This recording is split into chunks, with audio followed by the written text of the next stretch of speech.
Welcome back to the class and welcome to a new week, week 9, where we will be focusing on some important arguments that can be labeled as the anti-globalization theories or anti-globalization arguments.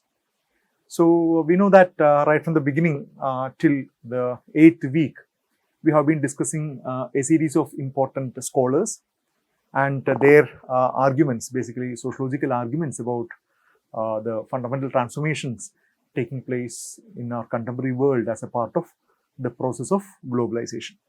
So we discussed a set of scholars, and in the last week we had a elaborate discussion on Ulrich Beck, focusing on his arguments about the risk society and the cosmopolitan state. And in this week, what we are planning to do is to introduce you to some of the important theorizations as well as important observations that can be described as anti-globalization arguments. And I hope you remember that in the very first classes or the very first week, we had made some remarks about the kind of lack of consensus about globalization as an ideological project, globalization as a political project, and globalization as a important process that is having different kind of repercussions on the world. So we saw that so far there has been no clear consensus about how to define, how to characterize, how to theorize the process of globalization, and more evidently there is absolutely no consensus about the kind of implication about the impact of globalization. Okay. What is globalization doing to the people? What is globalization doing to the world at large? Who are the people benefiting?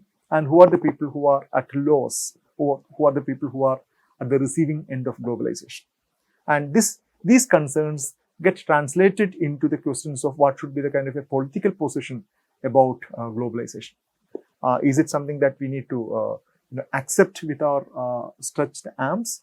Or is it something that we need to be really worried about and then fight to ward off or fight to try to stop this whole process of globalization? And depending upon the ideological position, for example, the scholars or activists, or need not be activists, the people who really believe in a neoliberal era, they would argue that globalization has brought in far more positive aspects than the negative aspects. Whereas the people who belong to the other spectrum of political ideology, especially people from the left, they are extremely skeptical of globalization, and they would argue that globalization has brought in quite a lot of misfortune and problems and miseries for the people, and it must be opposed. So, but in spite of these ideological squabbles and ideological conflicts and contestations, what we are increasingly realizing is that that the kind of optimism that we had about the process of globalization is somewhat lost. We are beginning to talk about deglobalization. We are beginning to talk about globalization skeptics. We are beginning to talk about the end of globalization. And though we do not know exactly what lies ahead of this end of globalization, there is a clear lack of enthusiasm about the future prospects of globalization. And this is very, very evident. And this became more evident, especially after the global recession that happened in 2008. The kind of, even the people who were once very enthusiastically supportive of the prospects of a globalization, they became more skeptical, and a series of recent events after that, especially after 2010, has really raised quite a lot of questions and then challenges to a long-term prospect for globalization. And one of the, we will examine all of them one by one. But one of the major important things that emerged was the kind of serious crisis that democracy faced in many societies, many countries. We all know about the Arab Spring that happened in the Middle East in 2012. But we also know that though it gave quite a lot of hope to a lot of people about the spread of democratic values and institutions in the Middle Eastern world, that jubilation was very short-lived. And most of these countries, whether it is Tunisia or Egypt or Syria or all these places which saw this Arab Spring soon descended into absolute chaos and then were completely taken over by dictators and dictatorial ruling systems. And also, even in many of the democratic societies, what we have seen is a kind of a of a systematic eroding of democratic principles, spirits of democracy, spirits of multiculturalism, spirit of accepting others. So, in other words, what we call it as this rise of populist leaders, very powerful, very charismatic leaders, but the leaders who stand for the majority of the people. Okay, and the leaders who have very less regard for some of the important cherished values like minority rights or human rights or other things, or the leaders who are extremely who use an ultra nationalist kind of rhetoric to consolidate their own positions. So the rise of nationalism, especially ultra nationalism, and the rise of populist leaders and the resultant change in their national policies about rules about migration, and the best example is that of Donald Trump, who came to the US as the president and then who wanted to have a very strict immigration rules and a much stronger border, especially between Mexico and the US. So world over, we are seeing the kind of a resurgence of values and sentiments that are considered to be antithetical to that of globalization. So there is also quite a lot of skepticism about the long-term prospects of neoliberal globalization. So in this particular week, what we are going to discuss is we are going to look at some of those arguments and who are the people who are theorizing about globalization and what are the what are the kind of challenges that they are demonstrating, what are the kind of evidences that they are showing against the kind of a process of globalization. So in this week, I will spend 2 hours or 2 sessions rather trying to explain a very important book in this anti-globalization debate. The title, The Empire, written by Michael Hart and Antonio Negri, two very interesting and unusual intellectual companionship. So this session as well as the next session, I will give a kind of very broad overview of this particular work. And the remaining 3 sessions, I will give a broad overview of number of other arguments or other points that are raised or other important illustrations against the kind of the scenario what can be labeled as a kind of a deglobalization or globalization skepticism or a realization that globalization is nearing its end, or we are seeing the kind of a reversal of globalization. So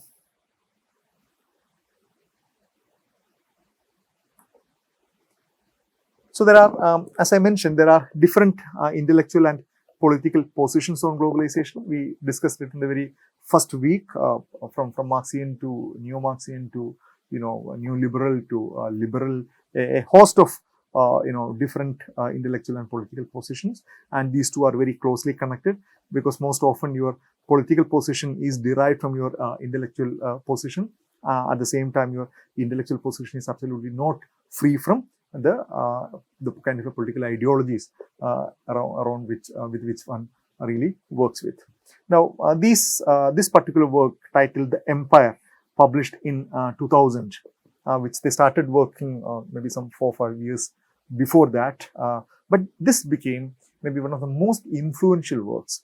Okay? Not very easy to read or not very easy to make sense of, but became extremely influential, and it was translated into so many different languages, and these people became Michael Hart and Antonio Negri became celebrities all over the world because of their very interesting theorizations against globalization and their very strong political call to have a kind of a movement against globalization and to strive for an alternative world.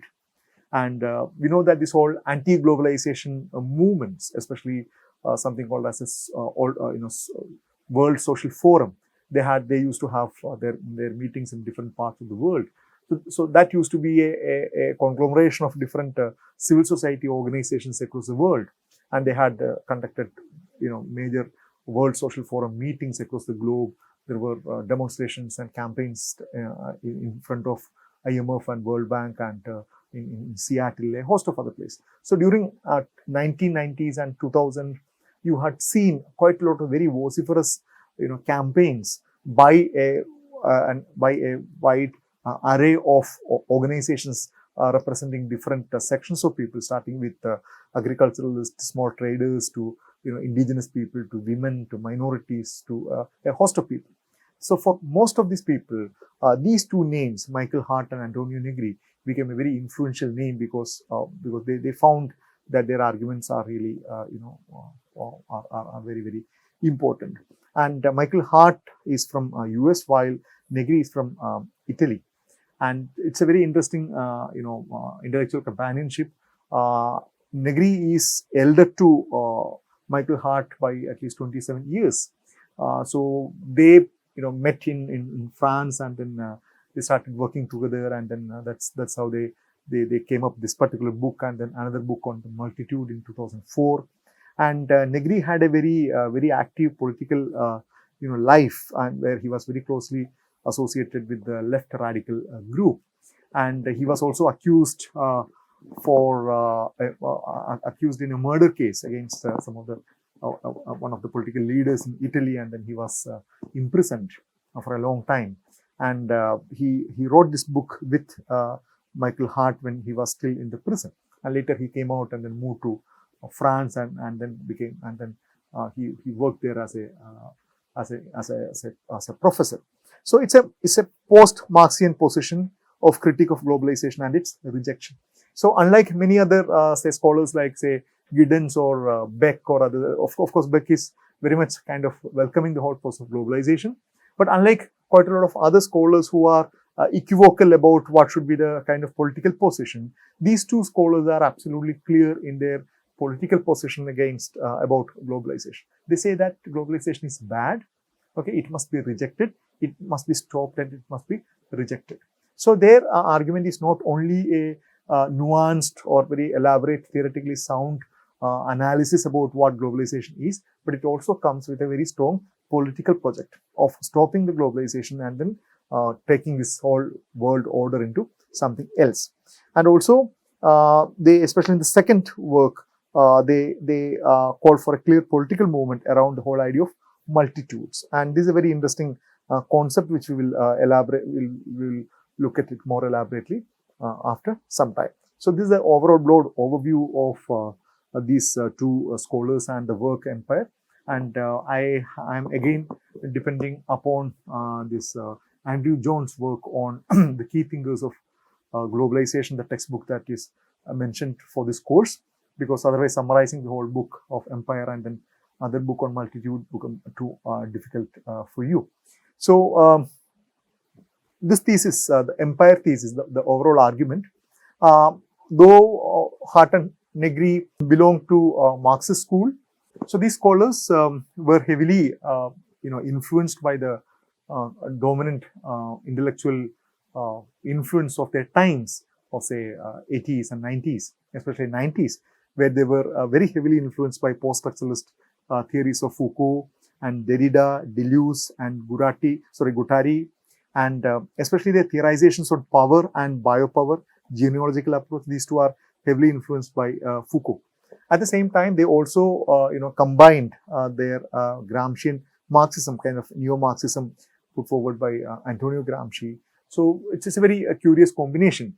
So they have synthesized the Gramscian Marxism with these post-structuralist thinkers. So it's a very interesting theoretical arguments that they come up with. Now, globalization as an empire, what is the basic thesis? So for Hart and Negri, empire is materializing before our eyes. The central argument is that over the past several decades, we have witnessed an irresistible and irreversible globalization of economic and cultural exchange, which have been accompanied not only a global market and global circuit of production, but also a new global order. This, they suggest, represents a new form of sovereignty, where the concept of empire represents the political subject that effectively regulates these global exchanges, the sovereign power that governs the world. So what does this empire mean? So we know about the empire in the old sense, the empires and imperialism as a new economic and political arrangement as elaborated by Lenin. But here they are using empire in a completely different way. So they are looking at empire as a new form of sovereign power, okay, which clubs both political as well as economic power together as a new social order, as a new form of sovereignty, that goes beyond the power of nation state. Okay, so here they have a very interesting argument about the decline of nation state and what comes to replace nation state. So the central argument is that over the past several decades, we have witnessed an irresistible and irreversible globalization of economic and cultural exchange, okay, which have been accompanied not only by a global market and global circuit of production, which we usually identify with economic globalization, but also a new global order. So what is this global order is something that they will elaborate in the following section. This, they suggest, represents a new form of sovereignty. So empire, they understand it as a new form of sovereignty, new form of articulation of power, where the concept of empire represents the political subject that effectively regulates these global exchanges, the sovereign power that governs the world. So empire represents the kind of a political subject that is in control of control and regulate the global exchanges of sovereign power and which governs the world. The consequences of understanding what globalization is in this analysis is substantial for Hart and Negri. So they basically want to, before taking up any political position, whether to accept or support or to reject or oppose globalization, it's extremely important that you need to really spell out your understanding of what globalization means. So what the whole question, what is globalization? And we know that there are several scholars who try to explain what is globalization, and many of them really failed. So rather than meaning that economic relations have become more autonomous from political control along with an associated decline of political sovereignty, they argue that the decline in sovereignty of nation states does not mean that the sovereignty as such has declined. And this is one of the usual conventional arguments that especially which is different from the arguments about imperialism by Lenin, is that the political project as well as the economic projects have been decoupled. Okay, your economic project is or the economic processes are increasingly detached or divorced from the political ambitions, and they work completely differently. That is why you think about, especially the neoliberal scholars, they think about an independent capitalist system, a capitalist system which is not is in side with, or which is not under the control of any particular ideology, and which does not have any affinity to any particular political ideology. And so they try to present both economic as well as political interest and streams as completely separate. But here these scholars, Hart and Negri, do not agree to that. So they would argue that rather than meaning that economic relations have become more autonomous from the political control along with an associated decline of political sovereignty, they argue that the decline in sovereignty of nation state does not mean the sovereignty as such has declined. So in contrast, therefore, at a proposition that the global political system has become liberalized and freer of control, they suggest that throughout the contemporary transformations, political controls, state functions and regulatory mechanisms have continued to rule the realm of economic and social production and exchange. The basic hypothesis, therefore, is that sovereignty has taken a new form, composed of a series of national and supranational organisms and united under a single logic of rule. And this is the new global form of sovereignty that they define as the concept of empire. So what do they mean by that? It's not a very clear or a very concrete kind of an idea, but rather they would what they argue that there is a decline of nation state, the power of the sovereignty of the nation state, but that does not mean the decline of the idea of sovereignty or the real political articulations of sovereignty. The sovereignty exists, but in a different form. And what does it mean? The basic hypothesis, therefore, is that sovereignty has taken a new form, composed of a series of national and supranational organisms united under a single logic of rule. So what are these new national and supranational organisms?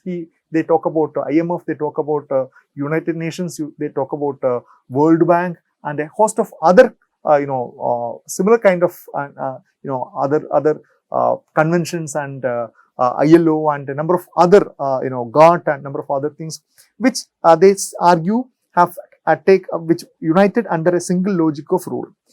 This is the new global form of sovereignty that they define as the concept of empire.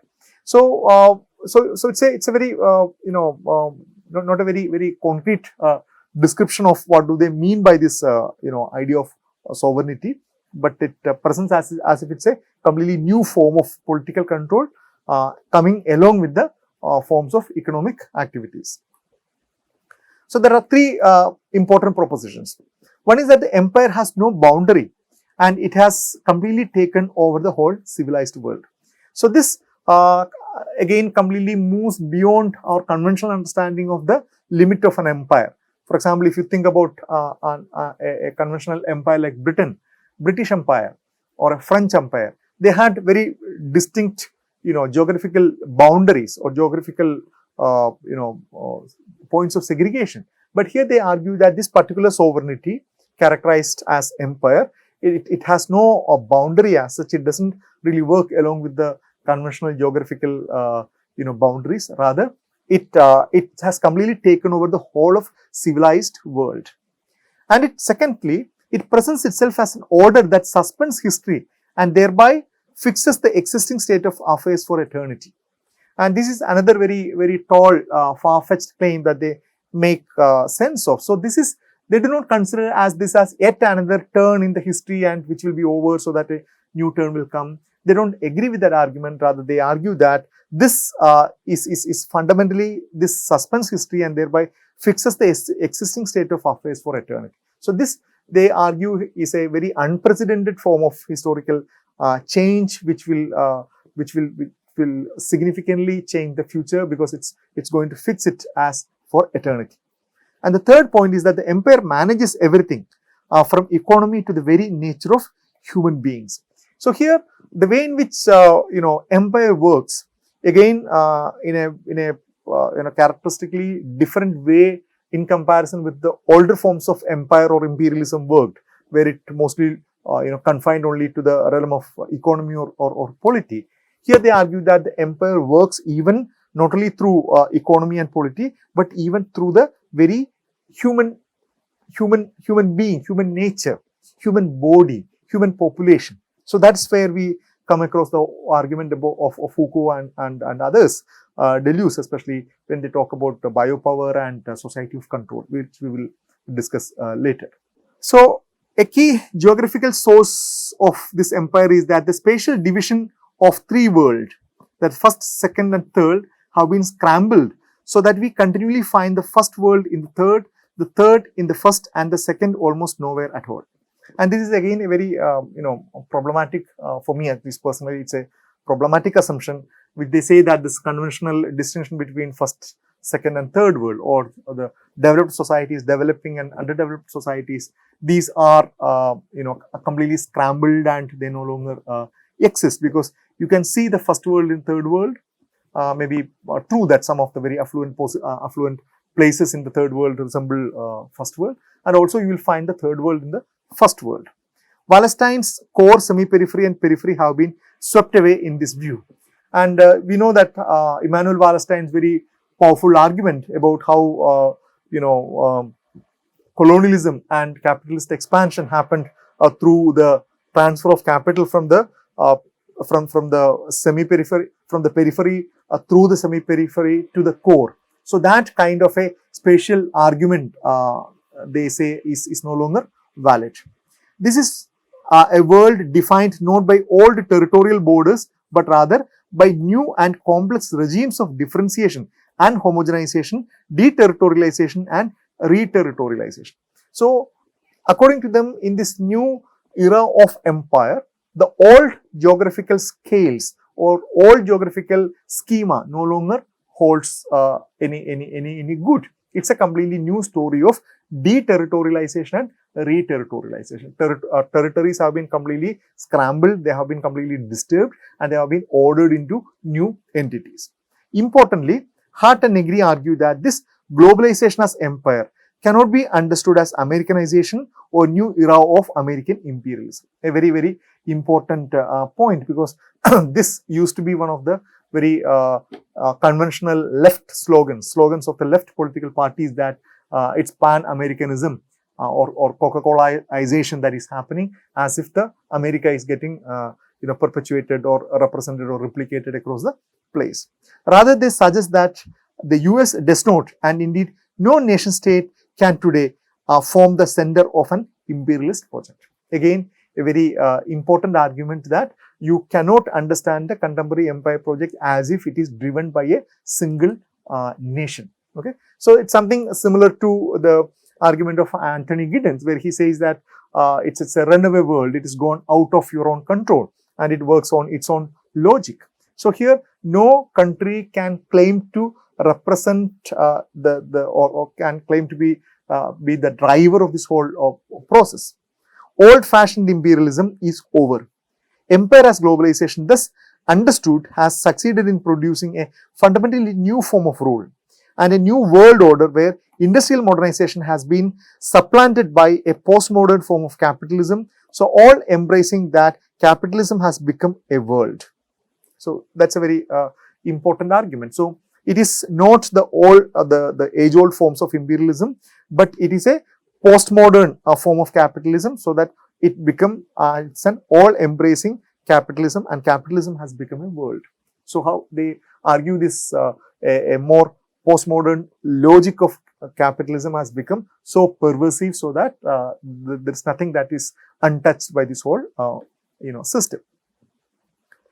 An important, finally, as implied in the concept of biopower, the post-modernization of global economy has an important social dimension. Unlike earlier historical phase of capitalism, Hart and Negri argue that in the contemporary period, the creation of wealth tends ever more toward biopolitical production, which amounts to the production of social life itself, in which the economic, the political and the cultural increasingly overlap with each other. This is significant, for Hart and Negri's contribution explicitly links the world order and global economy with society and culture in one intimately interwoven framework. The separation between the economic sphere and other sphere of global social life that marks many positive reformist and even some academic thinkers on globalization is dismissed in their approach. So the separation between economic sphere and other, So here, that's what we mentioned earlier. They bring in a very important synthesis between with Marxian, neo-Marxian understanding of the central role of economy with that of post-structuralist thinkers like Foucault and a lot of others. So Deleuze and others. So here they argue that this the biopower, which we will elaborate just now. So the kind of a connection or the influence of economy or influence of economic power cannot be economic sphere, cannot be seen as something contained within that sphere itself. It has the enormous ability to influence your social and cultural life. Okay, and this is again a very important argument of Antonio Gramsci.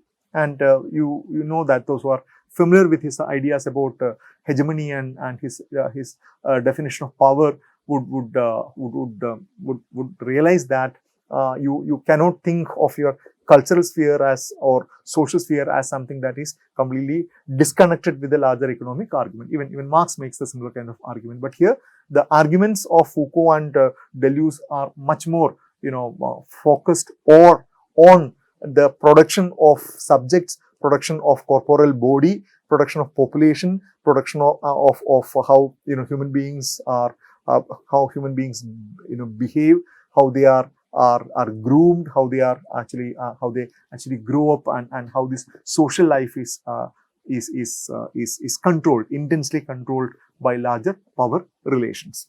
Okay, I think I will stop here because the time is up, and we'll continue with the same discussion in the coming class. I split the slides into two sections. So I think this is the break. we will stop here and we'll continue the class in the next session. The same class, same sessions. Thank you.